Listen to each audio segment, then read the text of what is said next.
একদল ছিল মানে ফ্যামিলি, এবং তার মধ্যে হয়তো ওদের কোনো বাচ্চা ছিল যে একটা পুতুলকে ওখানে একটা গাছের মধ্যে বেঁধে রেখেছিল, মানে পুতুলটাকে জাস্ট একটা টেডি বিয়ার, ওটাকে বাঁধা, একটা মেয়ে, হুম, এবং টিপ পরানো, লিপস্টিক পরিয়ে রেখেছে, এইসব।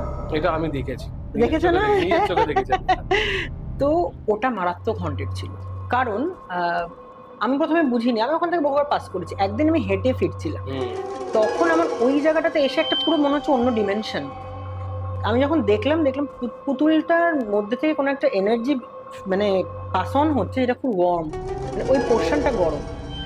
এবং পুতুলটা যেখানটাতে রয়েছে ওর পিছন দিকে না একটা জঙ্গল মতো আছে ক্যাম্পাসে, এবং হুম, ওখান থেকে কিছু একটা সরে গেল, সেটাও দেখতে পেয়েছিলাম। এবং ওখানে আমরা আরো দুজন গেছিলাম পরে, দু তিনজন।